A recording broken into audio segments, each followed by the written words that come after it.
Aunty এক বোতল জল দিন। মা কি হয়েছে, তুমি ঠিক আছো তো? আরে এনার কি হয়েছে? সবকিছু আপনার জন্য হয়েছে, আপনি চলে যান এখান থেকে। আমার জন্য? আপনি এক কাজ করুন, ওনার মুখে জল দিয়ে দিন।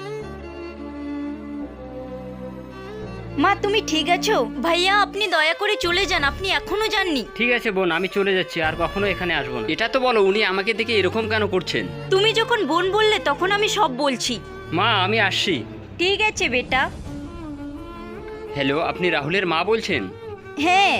আপনার ছেলে পৃথিবীতে নেই, ও দেশের জন্য শহীদ হয়েছে। কি ইনি ওনার ছেলে হারিয়ে ফেলেছেন? দেখুন, জন্ম আর মৃত্যু উপরওয়ালার হাতে। দেখুন আন্টি, এই পৃথিবীতে আমার মা বোন কেউ নেই। তোমরা চাইলে আমার সাথে যেতে পারো, তোমরা চাইলে তোমরা আমাকে ছেলে বানাতে পারো, তাহলে আমিও আমার মা পেয়ে যাব। বেটা আমি তো আমার ছেলেকে ফিরে পাবো না। তুমি যদি আমাকে মা ভাবো আর আমার মেয়েকে তোমার বোন ভাবো, তাহলে আমার যেতে কোনো আপত্তি নেই। ঠিক আছে মা, তাহলে চলো।